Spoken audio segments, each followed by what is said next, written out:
My name is Eleanor Vance and I am 28 years old. I always thought my life was pretty good. Nothing too exciting maybe, but steady and honest. I lived in a quiet suburban town, the kind with tree-lined streets and houses that all looked a bit alike, but each had its own small garden. My world mostly revolved around my work as a graphic designer. I loved what I did, taking someone's messy ideas and turning them into something beautiful and clear, something that truly spoke to people. I had a special knack for it, a way of seeing the hidden potential in a project and making it shine. My apartment was small but cozy, always smelling faintly of my strong coffee and the paper and ink I sometimes used for my personal sketches. My orange cat, named Pumpkin, was my constant companion, a purring shadow that followed me from my desk to the kitchen. I wasn't really a social butterfly, preferring the quiet focus of my work and the simple routines of my life. My big dream was to save up enough money to buy my own little house, maybe one with a small porch where Pumpkin and I could watch the world go by. I was proud of the work I produced, always putting my best effort forward, believing that quality spoke for itself. My colleagues usually found me quiet but helpful, and I often lent a hand if someone was stuck, not expecting anything in return. That quiet world started to shake the day Mark joined our team. He was new, fresh out of some fancy business school, and full of big talk. On the surface, he was charming, always smiling, telling jokes that made people laugh a little too loudly. But something about him felt off to me from the start. It wasn't long before my uneasy feeling turned into a cold dread. Mark started subtly undermining me. My ideas, the ones I had spent hours refining, would suddenly appear in his presentations, slightly reworded but unmistakably mine. He would accidentally forget to include me in important email chains for projects we were supposedly co-leading. Small things at first, easy to brush off, but they started adding up like tiny cuts. Then came the bigger blows. A major client presentation, one I had worked on for months, had a crucial slide missing. I triple-checked my files, I knew I had put it there, but it was gone, and Mark was the only other person with access. I scrambled, but the damage was done. My manager, Mr. Henderson, looked at me with disappointment, while Mark, ever so helpful, stepped in to save the presentation with some hastily thrown together, inferior designs. My performance reviews started to slip, glowing marks turning into concerns about my attention to detail and teamwork. My dream of a promotion of that little house began to feel impossible, like a mirage flickering away in the desert. The problem was clear. Mark was stealing my work and sabotaging my career, and I had no idea how to stop him. He was a smiling predator, and I was his prey, trapped in my own workplace. The stress and anxiety grew into a constant knot in my stomach. I became quiet at work, not because I preferred it, but because I was afraid anything I said or did would be twisted against me. I knew I couldn't just stand by and let my career unravel, so I started making efforts to solve the problem. My first attempt was to confront Mark directly, hoping that a face-to-face talk would make him realize he had been found out. I cornered him by the coffee machine one afternoon, my voice trembling a little as I explained how upset I was about my ideas being taken. He just smiled, a wide, innocent smile, and said, "Eleanor, I don't know what you're talking about. We're a team here, aren't we? Ideas flow freely." He even suggested I was overthinking things and told me not to stress myself out. It was infuriating and it got me nowhere. Then I tried to be smarter. I began documenting everything. Every idea I had, every design I created, I would meticulously date and timestamp in my personal files. I saved every email, every version of a project, creating a digital trail that I thought would be undeniable proof. I even started taking screenshots of my workspace at the end of each day, just in case. After a few weeks of gathering this mountain of evidence, I finally built up the courage to go to Mr. Henderson. I laid out my case calmly, showing him the dates, the file histories, the similarities between my original work and Mark's new presentations. Mr. Henderson listened, nodding occasionally, but his eyes seemed to glaze over a little. When I finished, he cleared his throat and told me, "Eleanor, Mark is a very enthusiastic new employee. Sometimes, creative people can get a little territorial. I suggest you both work on improving your communication.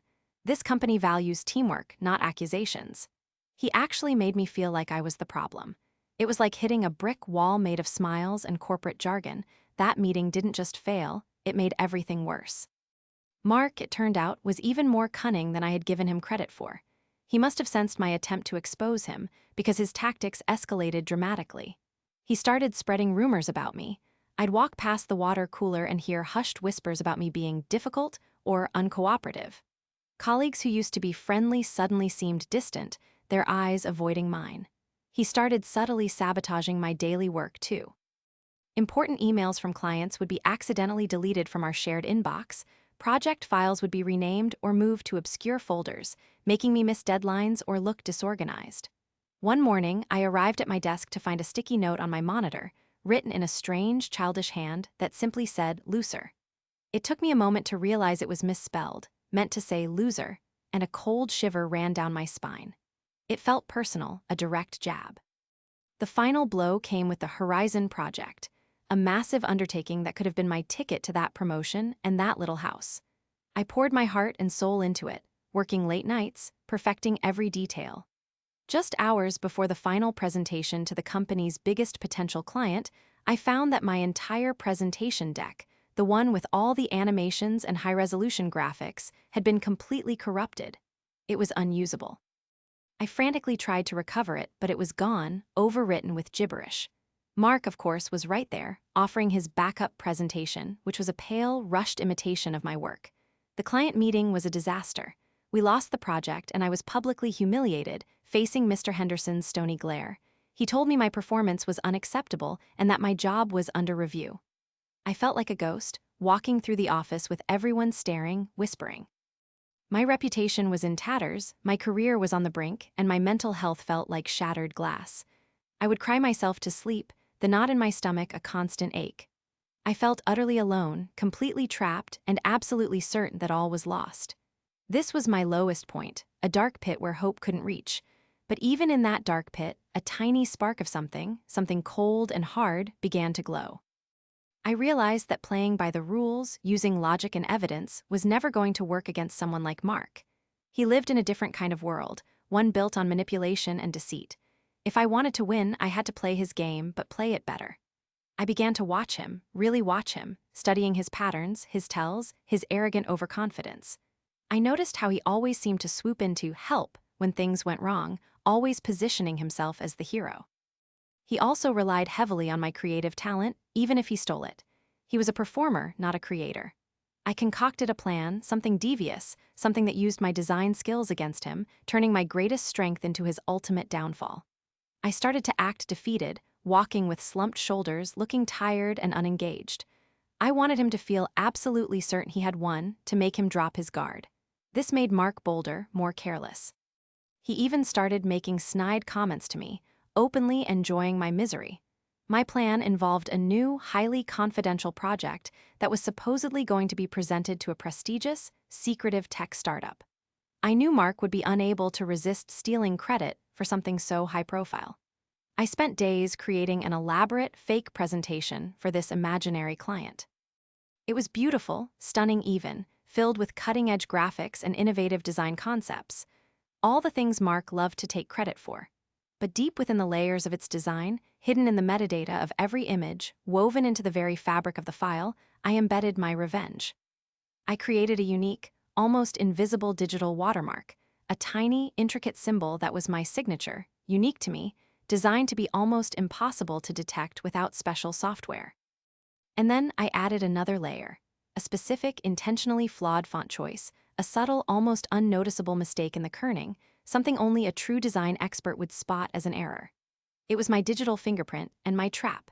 Then, I accidentally left the project folder open on my computer, visible to anyone who walked by, specifically when I knew Mark was lurking.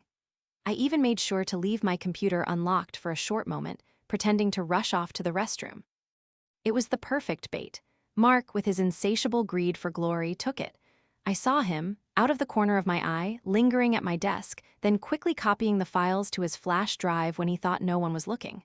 I felt a cold satisfaction spread through me. The trap was set. The day of the presentation arrived. It was a big internal meeting, with Mr. Henderson and several senior executives present. Mark, radiating confidence, stood at the front of the room, ready to present his groundbreaking design for the tech startup. He began, showing off my meticulously crafted slides, taking all the credit. He even added a few of his own clumsy additions, making my perfect design slightly less perfect. My heart pounded, but I kept my face neutral. Then, at a prearranged moment, a moment I had subtly orchestrated by sending an anonymous tip to a tech-savvy colleague, a projection expert in another department, a question was asked. The expert, following my anonymous lead, innocently asked Mark about a specific, almost invisible detail in one of the slides. "Mark," he asked, "there's a really interesting watermark or perhaps a hidden signature in the metadata of Slide 7's main graphic. Could you tell us about the technique you used there?" "It's quite unique," Mark stammered, his confident smile faltering. He tried to brush it off, muttering something about advanced rendering techniques. But the expert persisted, and the kerning on the headline font, "Mark, it seems intentionally off, a very bold design choice. Could you explain the artistic intent behind that particular spacing?" This was it. The tiny, specific design flaw, the hidden digital signature. Mark's face went pale. He couldn't explain something he hadn't created. Mr. Henderson, who had previously dismissed my concerns, now leaned forward, his eyes narrowed. The expert then, at my subtle nod from the back of the room, projected a live analysis of the file metadata on the large screen, revealing my hidden watermark, my name encoded within the very structure of the design, and the unmistakable, unique flaw. The room fell silent. Mark stood exposed, his face beet red, sweat beading on his forehead. There was no denying it. My evidence, carefully embedded, spoke volumes without me saying a single word. He was a fraud, and the entire room saw it. The humiliation was absolute, public, and undeniable. Mark was fired within the hour. The company, embarrassed by the scandal, made it clear his departure was not amicable, and his professional reputation was permanently tarnished. The feeling of vindication was immense, a wave of relief washing over me after months of fear and anxiety. Mr. Henderson, looking genuinely regretful, offered me a sincere apology and, more importantly, the promotion I had deserved all along. My salary increased, and I was finally able to start seriously saving for that little house. My colleagues, now aware of what Mark had done, treated me with a newfound respect, even admiration. My world, once shattered, slowly began to heal piece by piece. I was fulfilled, finally recognized for my talent and resilience. I had won.